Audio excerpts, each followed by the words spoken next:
Bem-vindos a mais um podcast da Rede Energia, a sua escola prática para o mercado. Eu sou a Fabiola Sena, uma das hosts desse podcast e cofundadora da Rede Energia. Hoje nós vamos conversar sobre sistemas de automação, supervisão, proteção e controle com o Eduardo Campaner, que é gerente da área na CGT Eletrosul.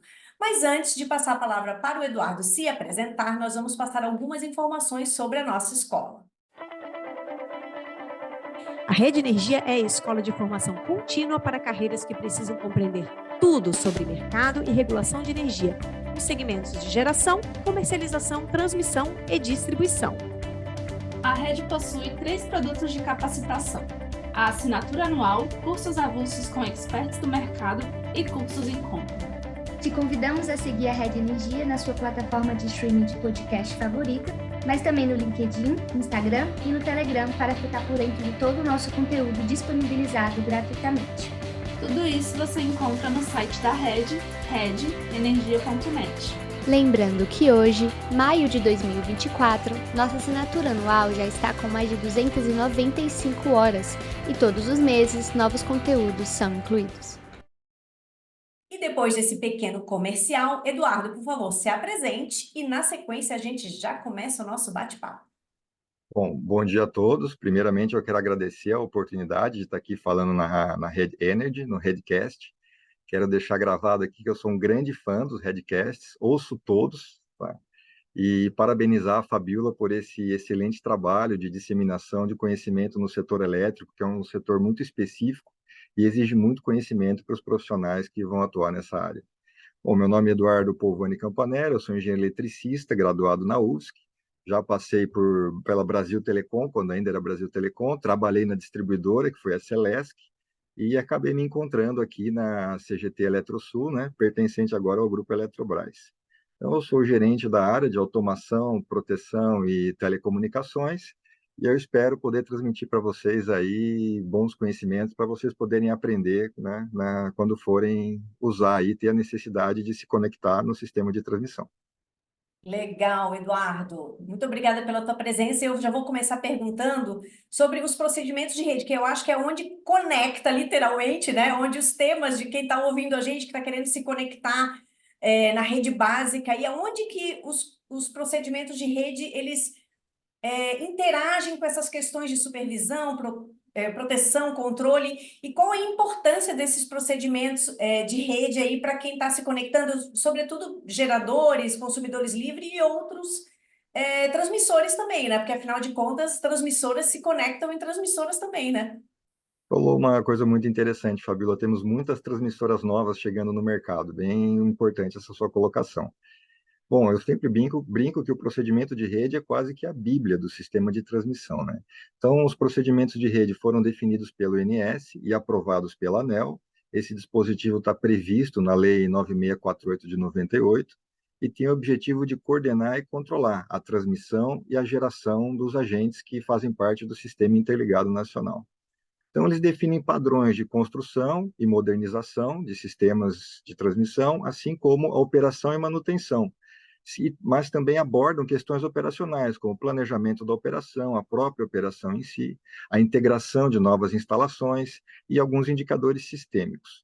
No nosso Redcast aqui, nós vamos abordar os submódulos de 2.11 até 2.16. Porém, dentre os procedimentos de rede, existem outros submódulos que também abordam os sistemas de supervisão, proteção e telecomunicações. Esses procedimentos, eu sempre digo que eles têm que ser de conhecimento de todos os profissionais que atuam no sistema elétrico, da rede básica, e dos fornecedores de tecnologia. Muitas vezes a gente esbarra com soluções de tecnologia que funcionam perfeitamente, vou chamar assim, na indústria corporativa, mas que não se adequam ao sistema elétrico por esbarrarem nesses procedimentos, né? Então, é muito importante que tanto os fornecedores como os acessantes e os profissionais que pretendem trabalhar na transmissão tenham ciência e conhecimento desses procedimentos. Então, é mais ou menos isso, né, Eduardo? Não é como a gente, quando está com um computador, né, que comprou um mouse novo, vai lá, coloca um pendrive de um lado e o mouse você liga, ele já é plug and play. Não é bem assim que funciona no setor elétrico, né? O buraco é mais embaixo. Então, tem uma série de equipamentos, de regras, de procedimentos que você precisa cumprir para poder conectar nesse sistema, porque afinal de contas, a hora que você entra, seja qualquer equipamento, qualquer gerador, transmissor ou consumidor, você muda a configuração do sistema, né? E aí, nessa toada, eu queria entender melhor, afinal, o que é exatamente essa automação, proteção, controle, esses equipamentos, tudo isso que envolve essas atividades, o que é exatamente isso? Se você puder definir para a gente o que é isso. Vamos lá. O sistema de transmissão ele tem que ser compreendido como uma corrente, né? Onde o ponto mais fraco de uma corrente é o seu elo. Então, o que que o agente regulador pensou? Vou colocar procedimentos comuns para serem seguidos a todos, para não deixar livre critério, para que, de repente, um faz um sistema digital mais robusto, outro um sistema digital mais econômico, e na falha de uma parte da cadeia de transmissão, nós podemos vir a ter aí consequências a nível nacional. Bom, o que são esses sistemas, né? Vamos começar pela supervisão. Supervisão é basicamente o nome propriamente dito. É a observação do que está acontecendo em campo. Então, o sistema supervisório geralmente é um sistema SCADA.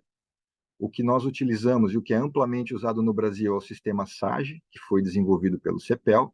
E esse sistema ele observa as grandezas elétricas, observa os alarmes, por exemplo, um disjuntor pode ter um vazamento do gás SF6, podemos ter um aumento da temperatura de óleo no transformador, podemos ter uma proteção que atuou, e a gente observa também a questão do estado dos equipamentos, se uma chave está aberta, se uma chave está fechada, né? Então, aqui a gente está tratando só sobre observação. O controle, aí já é a ação propriamente dita, onde eu vou, por exemplo, abrir um disjuntor, fechar uma chave seccionadora, mudar o nível de tap de um transformador. Então, o controle já é uma intervenção desejada no sistema elétrico. Lembrando que o sistema de controle ele evoluiu muito, desde a década de 80 até hoje, aqui, os anos 2020, tá? Então, por exemplo, o controle, ele é executado, existe dentro de uma subestação, para quem não conhece, uma casa de controle, onde é lá que você executa esses controles. E são vários níveis de controle, né? O primeiro deles não é o mais seguro, que é na frente do equipamento, no painel elétrico. O segundo nível seria no relé, que executa a abertura e fechamento desses equipamentos. O terceiro nível seria no sistema SCADA dentro da subestação, e o quarto nível seria no sistema SCADA nos centros de controle. Tá? Então, lembrando que é muito mais barato para um agente operar remotamente essas subestações do que você ter equipes locais realizando esse controle. Porque as equipes locais envolvem, no mínimo, 2 operadores certificados e capacitados, né, para você poder atender a NR10, e 24 horas por dia. Tá? A automação, aí já são as próprias ações automáticas em si. Por exemplo, quando eu vou religar uma linha, eu tenho que ver questões de níveis de tensão, sincronismo, abrir e fechar várias chaves e seccionadores, realizar várias manobras. Isso, hoje, na maioria dos casos na transmissão, é feito por agentes humanos. Mas a automação pode vir a fazer essa execução com apenas um clique, né? Você dá um clique, todo esse processo é feito automaticamente. Lembrando que isso é extremamente delicado, vamos chamar assim, né? Porque um erro pode ser fatal, pode gerar um curto-circuito, gerar uma explosão, gerar uma indisponibilidade de energia a nível nacional. A proteção, ela é a grande amiga do sistema elétrico, mas às vezes ela é a vilã também. Ela é a vilã quando ela atua sem ser demandada, e isso acontece muito.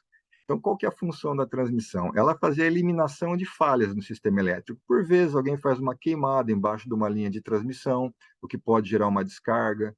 Por vezes, um vento pode encostar uma fase na outra, ou até, de acordo com diversas situações climáticas, uma torre vier a cair. Nesse momento, nós temos o curto-circuito, que é uma alta capacidade de energia, um alto montante de energia em um curto espaço de tempo, e ele vem a danificar os equipamentos do sistema elétrico. Então, a função da proteção é isolar o trecho defeituoso. E aí, essa isolação tem que ser coordenada, rápida e seletiva, porque você não pode sair desligando tudo a tortas e direitas. Você tem que ser preciso no sistema que você vai executar esse desligamento. E, para isso, você usa os famosos relés de proteção. E esses relés de proteção eles têm que ser ajustados. Basicamente, eles funcionam de duas maneiras. Analisando a impedância da linha, que seria, para os leigos, a resistência da linha, ou avaliando a variação de corrente. Porém, muitas vezes, por interpretações errôneas desses relés, eles acabam atuando sem a necessidade, o que acaba gerando alguns desligamentos desnecessários. Para você eliminar uma falta no sistema elétrico, o procedimento de rede perde um tempo de 100 milissegundos, né? Isso desde a ocorrência da falta até a abertura do disjuntor. Nesses sistemas, várias vezes, existe também o conceito de teleproteção, que nada mais é que um relé numa ponta de uma linha conversa com o relé na outra ponta da linha, como se fosse, olha, eu percebi uma falta, você aí do outro lado também viu a falta? Vi, então vamos isolar o trecho. Então, cada vez mais nós vamos vendo que os sistemas elétricos vão tornando-se mais dependentes dos sistemas digitais, né? E vice-versa, né? Outro sistema muito importante, como já dito, são as telecomunicações, que é o envio de sinais de dados e voz a longa distância. Não só no caso da teleproteção, como no caso do telecontrole, mas também, por exemplo, para a comunicação entre as equipes de campo. Por exemplo, você tem uma equipe de campo fazendo uma manutenção numa torre, é necessário que eles tenham uma forma de se comunicar com o centro, tanto por questões de segurança e saúde ocupacional, caso ocorra um acidente, como em caso de questões elétricas mesmo, tá? Então, por aí você deriva e outras N questões, como, por exemplo, numa subestação, às vezes o agente não percebe, mas é necessário você ter uma rede corporativa. Muitas vezes o serviço de intervenção elétrica depende de um documento que está no seu e-mail, ou depende de você receber esse documento pelo seu e-mail. E aí você começa com rede corporativa, Wi-Fi, sistema de telefonia. Outro ponto que eu quero dar destaque aqui são os hotlines, que são nada mais que aqueles telefones que você puxa do gancho e ele toca imediatamente. Então, o procedimento de rede prevê que o seu centro de operação tenha um hotline com a sua instalação, que você tenha um hotline com os demais agentes que compartilham aquela instalação contigo e que você tenha hotlines com o ONS. Então, tudo isso são sistemas que nós vamos montando, né, para poder atender melhor o sistema elétrico. O principal meio de comunicação são os cabos OPGW, Optical Ground Wire, que são os cabos para-raio em cima das linhas da transmissão. Eles têm a função de serem os para-raios para escoar as descargas atmosféricas e no núcleo deles nós temos fibras ópticas que transportam os sinais de comunicação. Então, apesar de ser um cabo assim meio fora do comum, é um dos cabos mais disponíveis que existem em termos de infraestrutura de telecomunicações, chegando a, por exemplo, a ter momentos em queda de torres de transmissão e o cabo não romper, e a gente não perder o sistema de comunicação. Então, apesar dessa alta disponibilidade, esse é um cabo que sofre muito, porque ele recebe descargas atmosféricas de alta intensidade, sofre com ventos e temperaturas em excesso, tá? Bom, a gente também tem um sistema muito importante aqui, principalmente para geradores e comercializadores, tá? Que é o sistema de medição de faturamento. Então, o procedimento de rede, ele estabelece o que acontece, né? Numa entrada de uma linha, você tem ali os instrumentos de transformação, que são os TPs e TCs, que nada mais fazem que reduzir os níveis de tensão e corrente a níveis aceitáveis, para que possam ser lidos pelos sistemas eletrônicos. Esse TP e TC tem que ter uma determinada classe de exatidão e precisão, para que o montante apurado de energia seja o mais preciso possível, né? Então, durante a instalação de um sistema de medição de faturamento, uma empresa faz o comissionamento e a outra fiscaliza o comissionamento. E, ao final, esse relatório de comissionamento é enviado ao ONS, para que ele ateste aquele sistema. E você tem, por exemplo, as caixas de junção, que são caixas lá no pátio para interligação de contatos elétricos, e os painéis onde se encontram os medidores são lacrados ao final desse processo. Esses medidores, eles podem ser posicionados estrategicamente para que se tenha um melhor benefício na leitura, né? Então, para não ficar a critério do agente, o ONS, ao emitir o parecer de acesso, já define a localização desses medidores, tá? Outro sistema de extrema importância é o sistema de oscilografia, que ele nada mais é que ficar monitorando, gravando, né, os níveis de tensão e corrente. Então, quando ocorre uma falta, o sistema de oscilografia registra esse momento, né? Claro que ele já está fazendo um registro prévio, né? Ele só não descarta quando ocorre uma falta, para que depois as equipes de análise de proteção possam avaliar o ocorrido. E aí, então, enviar para o ONS um relatório dessa apuração, onde pode implicar numa multa, né, na parcela variável, que é o desconto da RAP para o sistema de transmissão, ou uma recomendação. Outro sistema muito importante, sem querer me alongar, são os sincrofasores, né?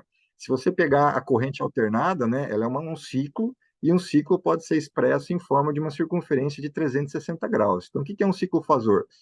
É a medida naquele instante de tempo da intensidade da corrente elétrica e o ângulo que ele se encontra dentro da variação de corrente. Isso é usado para se avaliar, por exemplo, a estabilidade do sincronismo do sistema.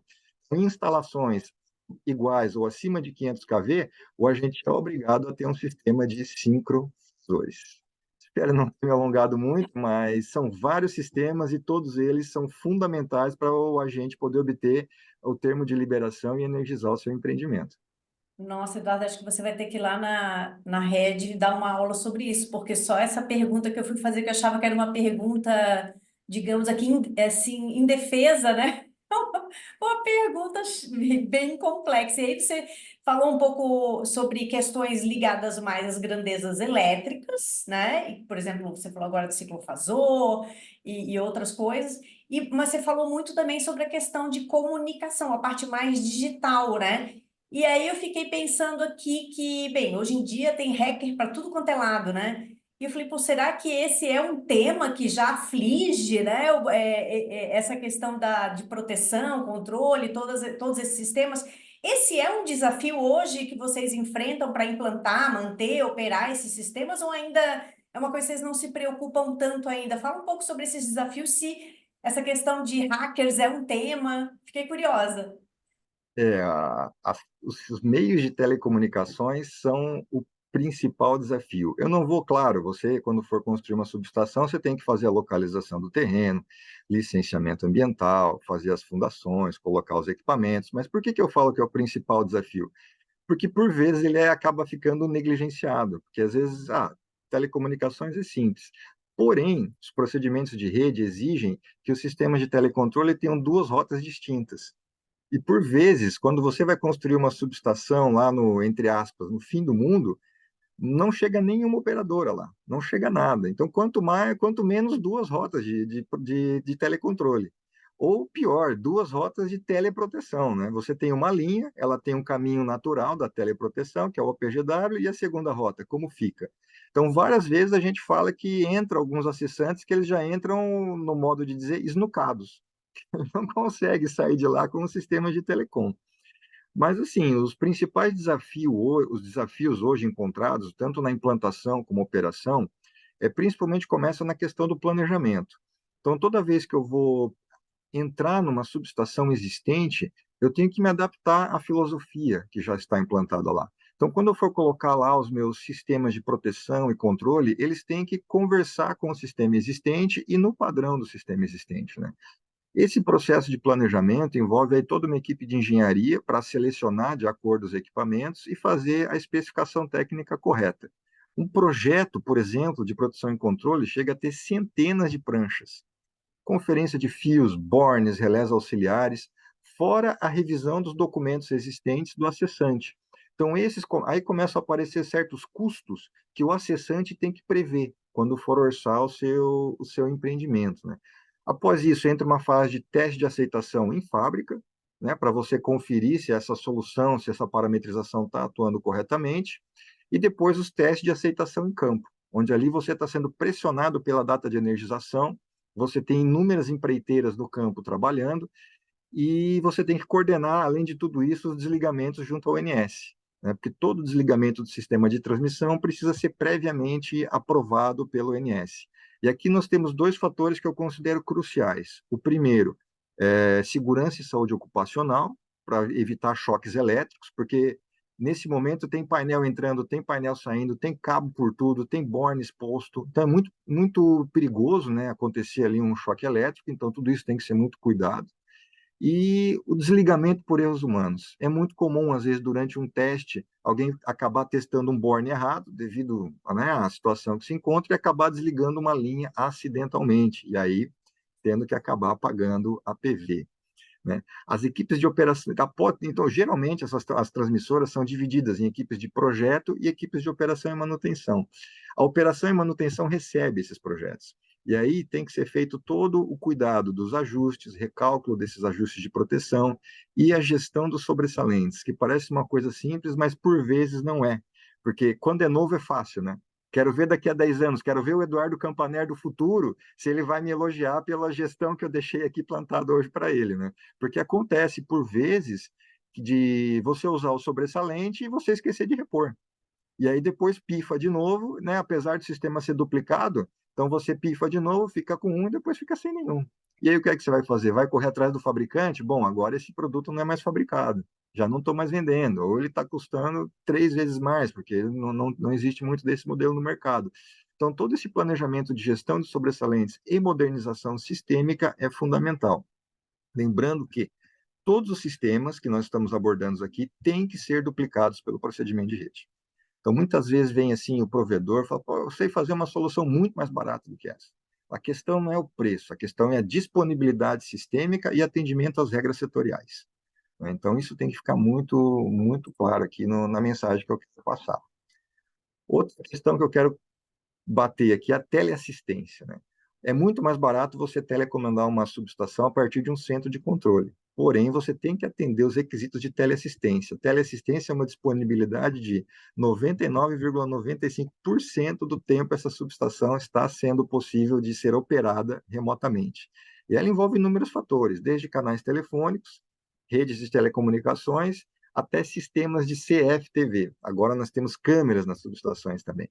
Essas câmeras funcionam para você confirmar se uma chave seccionadora realmente abriu ou não, porque por vezes, olha só como é que funciona, né? Às vezes o contato dela diz que ela abriu, mas fisicamente ela não abriu. Então, nesse momento, você pode acabar cometendo um erro grave aí, né? Principalmente em manobras de reatores. Outras coisas curiosas assim que eu quero levar é que, por exemplo, apenas no sistema elétrico, apenas as telecomunicações do sistema elétrico usam sistemas OPLAT. Quase ninguém conhece. São ondas portadoras em linhas de alta tensão. Então, vai pegar ali um sistema de baixa frequência ali, em torno de kHz, e ele vai passar alguns sinais de comando e abertura da linha nesses sistemas. E é um sistema complexo de ser implantado e que exige um conhecimento específico, né? Porque essas frequências não podem ficar passeando por aí nos fios de transmissão, elas têm que ser confinadas, né? Senão elas podem acabar até interferindo aí em sistemas de radiodifusão.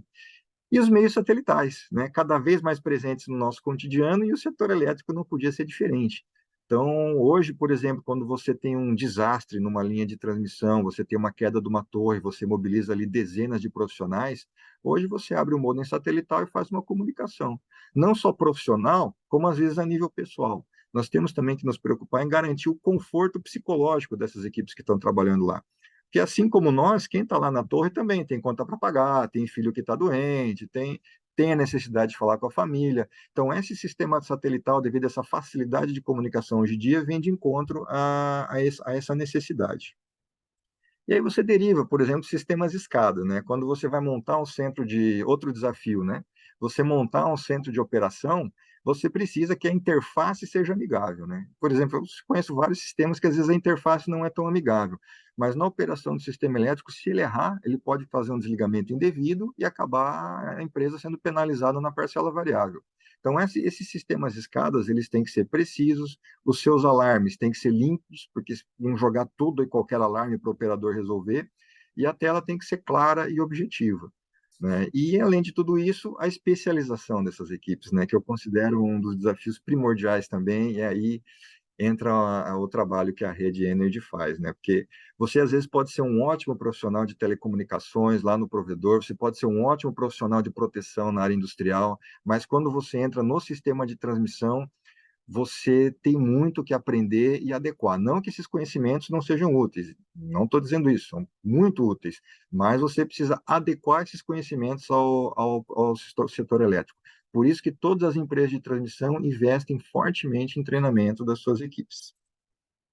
Eduardo, você falou aí sobre operação remota, né? E eu lembro que não faz muito tempo, quer dizer, talvez até faça, né? Tudo depende da referência, mas eu lembro que quando eu comecei no setor elétrico, não existia operação tão remota quanto é hoje. Hoje em dia você tem usina que não tem ninguém lá, né? Acho que só tem um vigilante e toda a parte técnica é feita de forma remota. Então, é uma coisa relativamente recente, considerando aqui que esse ano eu faço 29 anos de formada em engenharia elétrica, eu garanto que na época que eu me formei não era remota como é hoje, né? E aí eu queria saber de você essa onda mais atual de transformações digitais, do tipo internet das coisas, inteligência artificial, blockchain, enfim, tem uma nova onda de tecnologia, né, que não é a mesma tecnologia que transformou a operação em remota. Essas novíssimas tecnologias que a gente vê por aí, elas estão afetando tudo isso que você contou aí sobre proteção, controle, supervisão. Isso afeta ou ainda está longe de mudar o cenário aí dessas atividades? Ótima pergunta, Fabiola. Afeta e afeta muito. Particularmente é a área assim que eu mais gosto. Particularmente eu gosto de catalisar essas tecnologias e colocar no setor elétrico. Mas eu vou começar colocando algo aqui para se pensar, né? Para se pegar essas tecnologias, como eu falei, você tem que ter um conhecimento tanto do comportamento do sistema de energia, né, do sistema de transmissão, como da regulação setorial. Então, é fundamental que, antes de você simplesmente pegar uma tecnologia de prateleira e importar, algo que, é claro, resguardadas as devidas restrições, é mais simples de se fazer fora do setor elétrico, você tem que ter o conhecimento de como essa tecnologia vai desempenhar dentro do setor. Tá? Então, por exemplo, a tecnologia que eu considero a mais abrangente, que já está num ponto, já está no estágio inicial, já consolidada, é a subestação digital. Então, como é que funciona um sistema de controle convencional, como eu disse, né? Vai do centro de controle, passa por canais de telecomunicações, chega na escada local. A maioria das subestações, esse escada local já tem uma rede TCP/IP que se comunica com os relés. Esses relés falam com os disjuntores, chaves seccionadores e transformadores. Só que esses relés hoje falam por fiação de cobre, onde, por exemplo, para você abrir e fechar um disjuntor, você tem um fio de cobre. Para você receber um alarme de vazamento de SF6, você tem um outro fio de cobre. Qual que é a proposta da subestação digital? É você multiplexar tudo isso numa fibra ótica.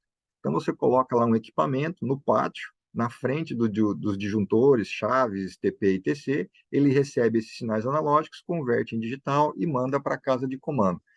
Essa é uma tecnologia que promete, além de você ter uma economia na modernização ou construção dessas instalações, porque, por exemplo, você, numa solução convencional, chega a ter aí quilômetros, centenas de quilômetros de cabos de cobre. Numa solução digital, você tem dezenas de quilômetros de fibras ópticas. Você enxuga os painéis, porque hoje um painel elétrico ele é cheio de relés auxiliares, bornes e tudo. A partir de então, a gente ainda vai conhecer melhor essa solução, né? Estamos aqui com alguns processos de modernização em andamento. É uma fibra ótica chegando no relé. É tudo muito simples. Isso tudo deriva da implantação de uma norma chamada 61850. E um dos principais ganhos nessa norma, que tanto foi um ganho que ajudou a impulsionar os sistemas de telecomunicações lá no início dos anos 2000, como vai ajudar a impulsionar os sistemas de proteção e controle, se chama interoperabilidade, né? Você não ficar refém de um único equipamento, de um único fabricante. Então, eu posso muito bem trocar um relé de um fabricante por um relé de um outro fabricante, que ele vai continuar se comunicando com o conversor no pátio. Numa situação convencional, você teria toda uma dificuldade, porque o painel ele é todo cabeado, esses cabos são todos posicionados na posição correta. Então, se você colocar um relé com uns bornes diferentes do original, você vai ter toda uma problemática de adaptação física, né? Então, essa também é uma das grandes promessas. Outro ponto é a redução do número de projetos, de pranchas de projetos, né? Como eu disse, essas centenas de pranchas de projeto com fios, conexões, bornes, relés auxiliares, passa a ser um arquivo digital. Então, não talvez nesses primeiros momentos, onde as equipes ainda estão se adaptando, né, onde a tecnologia está chegando, está ganhando a sua maturidade, mas mais adiante eu acredito que esse projeto vai ser completamente digital, a grosso modo, aí, talvez até não transitar por pendrives, vamos dizer assim, né, por arquivos aí na nuvem. E aí você economiza tempo de teste de aceitação em fábrica e tempo de comissionamento. Tá? O comissionamento, que é o teste de aceitação em campo, o grande vilão dele são os cabos. É problema de cabo, é cabo que não está no borne certo, é determinados cabos que estavam no projeto e não chegaram porque o fornecedor da obra não conseguiu encontrar eles no mercado, são relés auxiliares que faltam. Então, a partir daí, quando isso passar a ser uma fibra ótica, você reduz imensamente esses problemas, inclusive os desligamentos por erros humanos, que, como eu falei, às vezes quem está fazendo o comissionamento faz um teste no borne errado, esbarra no painel, dá um contato elétrico, ele dá trip, vai retirar os cabos existentes, acaba gerando um atrito, uma fricção e acaba ocorrendo trip por contato elétrico, né? Então, tudo isso é uma grande promessa, mas traz desafios. O principal desafio é a capacitação das equipes e a gestão digital. É muito fácil você fazer gestão, né? Organizar aquilo que se vê. O duro é você organizar aquilo que você não vê, né? Aquilo que é digital e está dentro de um arquivo. Bom, como tudo é regulado, o procedimento de rede do ONS, o 2.11, que trata de proteção, já temos uma minuta há bastante tempo, até há quase 2 anos, que já prevê a adoção dessa tecnologia. Essa minuta já foi disponibilizada pelo ONS, já foi debatida com os agentes e hoje está em revisão na ANEEL. E nessa minuta o agente regulador já até se adiantou. Por exemplo, hoje você tem TPs e TCs que são ferromagnéticos, né? Que eles são praticamente toda uma questão elétrica ali para você poder extrair esses sinais de tensão e corrente. Ali já se colocou a previsão de TPs e TCs ópticos, onde um sinal elétrico induz ali a polarização dos fótons numa fibra ótica e por essa variação da polarização você consegue medir a tensão e corrente. E aí você tem ganho de segurança sistêmica, desde essa questão toda de choques elétricos, você tem maior precisão, maior exatidão, esse equipamento ele é mais leve, ele não necessita de óleo isolante, o risco dele explodir é bem menor. Então, essa transformação digital vem batendo nessas questões nesse momento, tá? Mais adiante, eu acredito que essa transformação, hoje, como eu falei, vai ter um conversor no pátio para captar o sinal elétrico dos sinais e das chaves, eu acredito que esse conversor vai sumir porque os próprios disjuntores e chaves já vão exportar direto isso numa fibra ótica. Essa é uma questão minha, pessoal minha, mas eu acredito que sim, que vai chegar, não vou dizer minha, de vários colegas aí do setor também compartilham dessa ideia, tá? Outra questão é a gestão de ativos, mas o que é essa gestão de ativos? Por exemplo, hoje você tem determinadas variáveis no transformador que não são medidas, mas que poderiam vir a ser para você implantar um terceiro tipo de manutenção. Hoje você tem a manutenção corretiva, que você vai lá resolver um defeito, a manutenção preventiva, que nada mais é que você verificar o status de um equipamento, fazer tipo como se fosse uma revisão daquele equipamento, e você vai passar a ter a manutenção preditiva, onde, por exemplo, na bucha de um transformador, você consegue monitorar ela para antever um possível dano a essa bucha, vazamento de um óleo ou indisponibilidade de um transformador. Se isso acontece nos meios convencionais, você tem que ser notificado. Às vezes isso acontece lá pelas 2 horas da manhã. Você tem que deslocar a equipe, pegar uma bucha, trocar. Olha o tempo de indisponibilidade. Se você já antevê que essa bucha está para falhar, você troca ela antes. E você faz um desligamento programado, paga menos PV, se é que vai pagar PV. Por exemplo, também é medição de gases no transformador, porque todo mundo, né, as espiras do transformador são 2 enrolamentos, né? Que fazem ali a transformação de tensão, essas espiras geram pequenos curtos-circuitos. E esses curtos-circuitos só não continuam porque existe ali um óleo isolante. Mas cada curto-circuito ele gera alguns gases. E esses gases, se você começar a fazer esse monitoramento, você consegue prever, antever, talvez até a questão de saúde de um transformador. E não para por aí, tá, Fabiola? Se você pegar, por exemplo, questões de inteligência artificial, machine learning, você começa a pegar todos esses dados que você recebe e começar a fazer correlações. Uma das correlações que eu considero mais simples e interessantes é você fazer a correlação do seu sistema SCADA com o seu sistema ERP. Então, a partir daí, eu consigo correlacionar a quantidade de defeitos registrados no meu ERP e o que o SCADA está lendo. Então, a partir daí, por exemplo, eu consigo mapear numa tela uma chave seccionadora, eu consigo automaticamente saber o número de defeitos que ela... Isso rapidamente, tá? O número de defeitos que ela teve, a quantidade de operações, quem é o fabricante, quantas delas eu tenho. Isso tudo eu tenho hoje, mas depende eu chamo de mineração humana, né? O humano tem que ir lá e minerar esses dados, construir e apresentar. Isso é uma foto do momento. Se eu usar sistemas inteligentes para montar isso para mim, eu vou ter isso o tempo todo em tempo real, sem ter a necessidade de humanos irem realizar esse tipo de atividade. E aí eu coloco essas pessoas para analisar os resultados, e não para montar os resultados, né? Consigo otimizar melhor a minha mão de obra. Porém, nem tudo que vem de inovação digital cabe dentro do setor elétrico. Uma questão, por exemplo, de telecomunicações são as redes SDH versus as redes MPLS. Eu vou ser criticado agora, mas, enfim, verdade seja dita, né? Segurança sistêmica em primeiro lugar. As redes SDH foram as redes que iniciaram sistemas de telecomunicações no Brasil. Posteriormente, os provedores de comunicação substituíram por protocolos MPLS, por protocolo MPLS, que são comutados por pacotes. Corretíssimo. Eles otimizam melhor a banda, eles conseguem dar maior velocidade, maior disponibilidade para os clientes. Porém, no setor elétrico, isso é um problema sério. Por quê? Quando eu tenho um circuito fixo, eu tenho um atraso fixo na transmissão dos dados. Quando eu passo a ter uma comutação por pacotes, esse atraso passa a ser variável. Então, no SDH é como um trem europeu, eu sempre digo, se ele está marcado para chegar às 2h18, às 2h18 ele vai estar lá. Se entrar todos os passageiros ou não entrar, ele vai partir, lotado ou vazio. O sistema de comutação por pacotes é como uma BR. Todo mundo entra no seu carro e vai a hora que quer, como quer, atrasa e não. Enfim, eu não posso. Por que eu não posso ter a variação desse atraso? E vamos voltar para o sistema de teleproteção. Eu tenho 2 relés medindo a corrente numa linha. O que é que eles fazem? Como o atraso é fixo, um relé já sabe, olha, tudo que eu recebi agora foi o que aconteceu 4 milissegundos atrás.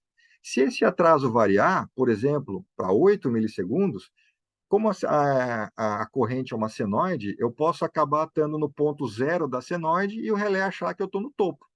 Isso ele pode interpretar como curto-circuito e acabar abrindo a linha. Só lembrando aqui, tá? Um ciclo elétrico dura 16 milissegundos. Então, uma variação de atraso da ordem de 2 milissegundos pode ser prejudicial para o sistema elétrico. Tá?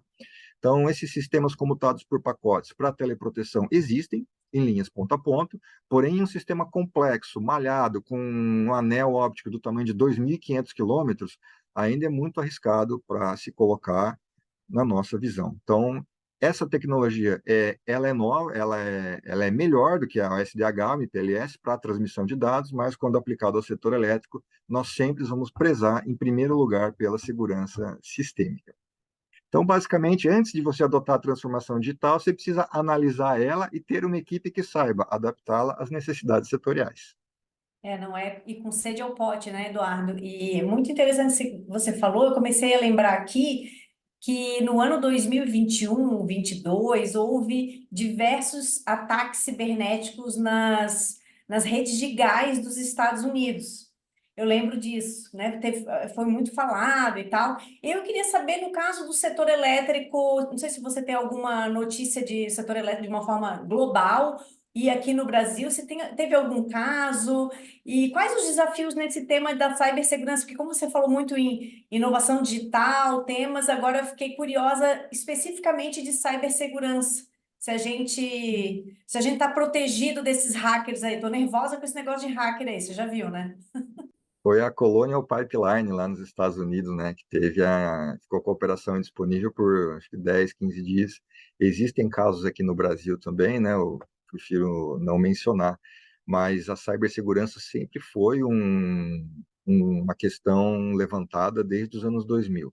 A cibersegurança, ela é basicamente é muito simples de se fazer, né? Então são basicamente 2 fatores: tecnologia mais processo.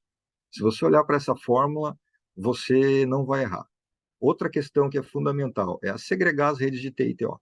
Né? Então, você só tem 2 lados para você atacar uma rede, pela frente ou pelas costas, vamos dizer, por dentro e por fora. Por fora, geralmente as redes de TO não estão ligadas diretamente à internet. Essa é uma prática essencial. Então, é só se ela for atacada pelo sistema de TI. Para isso, você tem que isolar. O bom é que elas nem se comunicassem. Mas sempre ocorre uma necessidade de fazer um backup de sistemas escadas, né, isso e aquilo. Então, você acaba isolando elas através de firewalls. Outro ponto é a gestão de acessos. Só acessa a rede de TO quem tem o que fazer lá dentro. Por exemplo, eu sou gerente, eu não tenho que ter acesso. Eu não vou atuar, eu não vou corrigir nada, então eu só tenho que saber os resultados. Né? Isso é fundamental. O que acontece?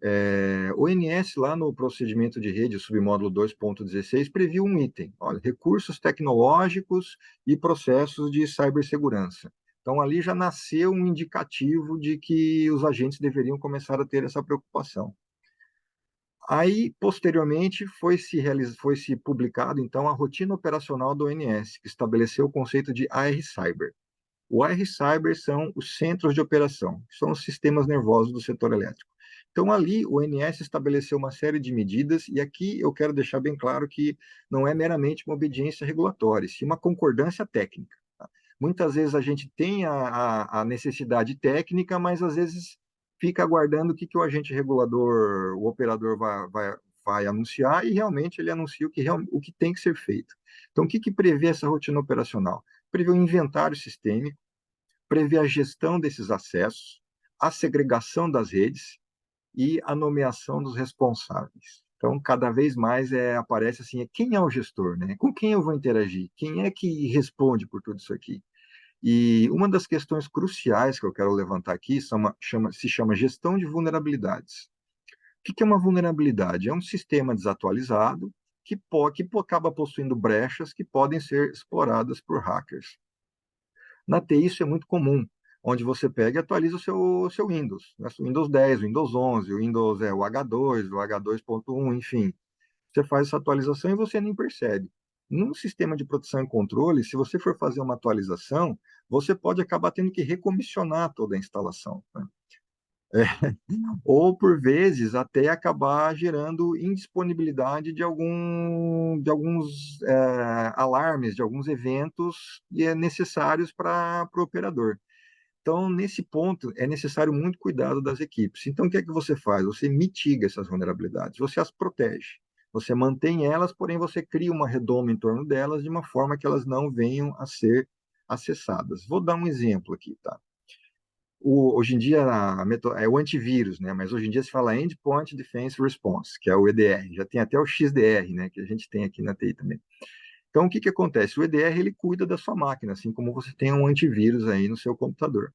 Só que, por vezes, a intromissão desse sistema em alguns processos operacionais, ele acaba indisponibilizando certas facilidades, ou até sobrecarregando o sistema, causando travamento desse terminal.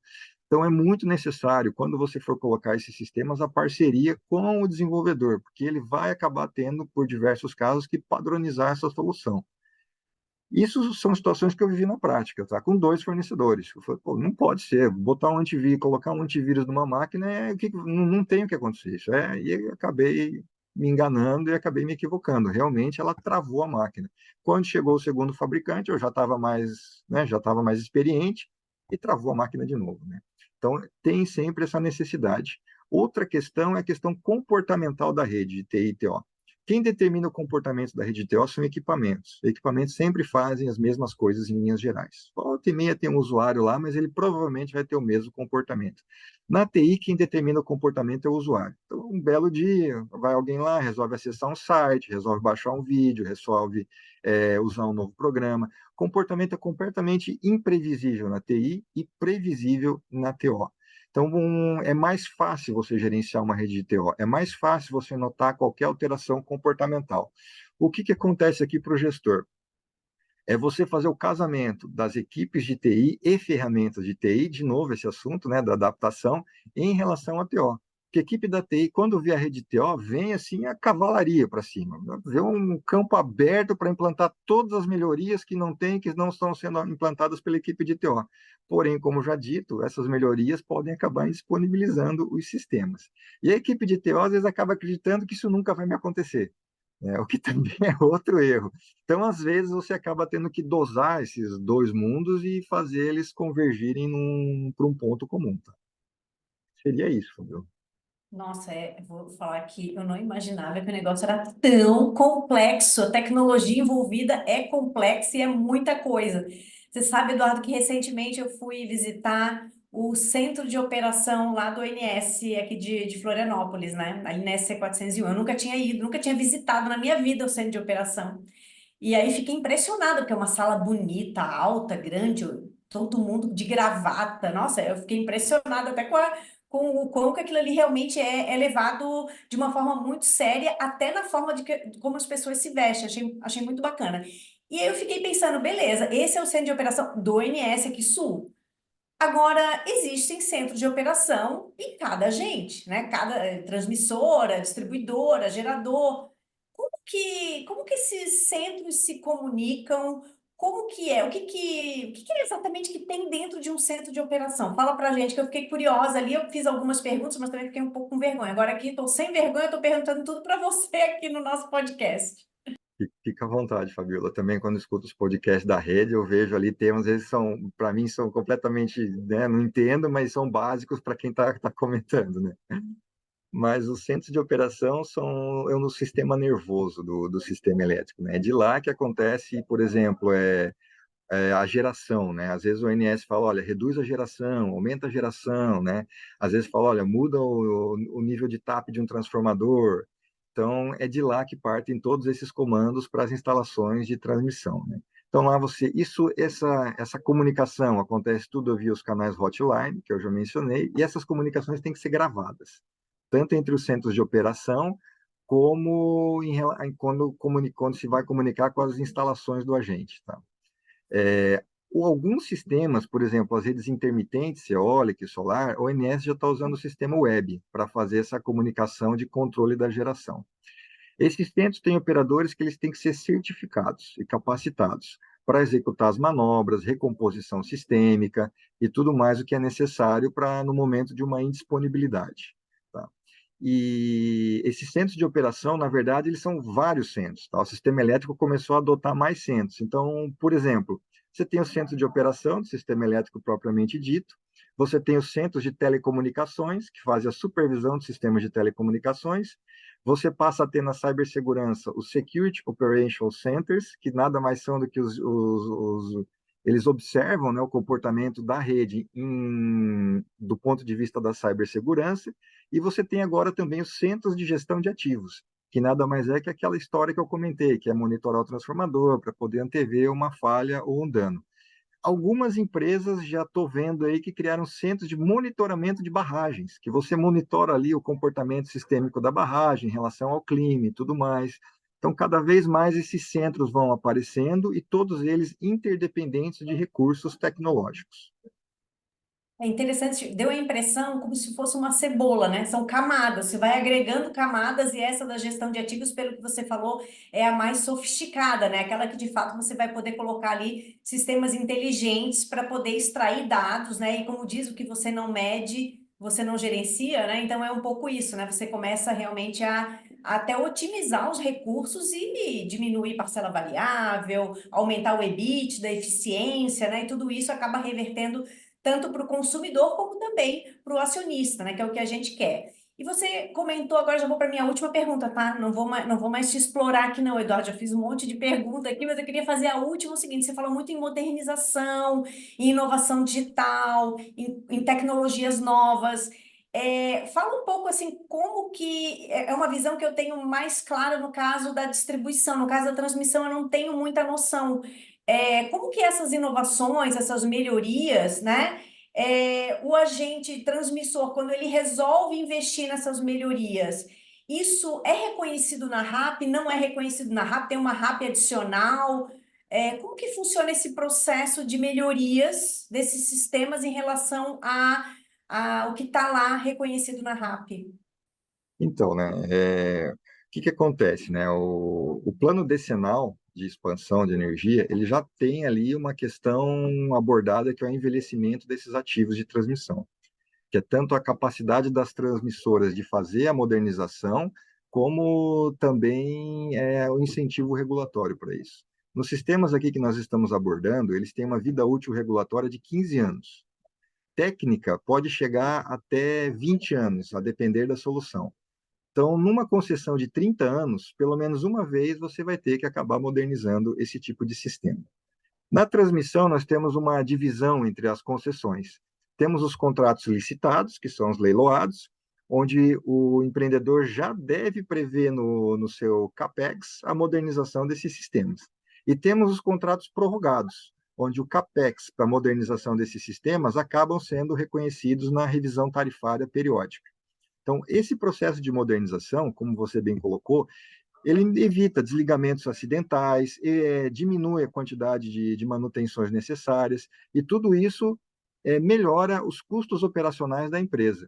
Com essa melhora de custos operacionais, você acaba ficando melhor posicionado no modelo DEA, que é previsto no ProRet, né? O DEA é o Data Envelopment Analysis, e ele faz um benchmarking entre as transmissoras, e as transmissoras que melhor gerenciam seus custos operacionais acabam recebendo um incentivo na RAP, né? Então, o agente, toda vez que ele planeja uma modernização, se houver a necessidade de desligamento sistêmico, ele deve informar o ONS previamente. Isso é informado no SGPMR.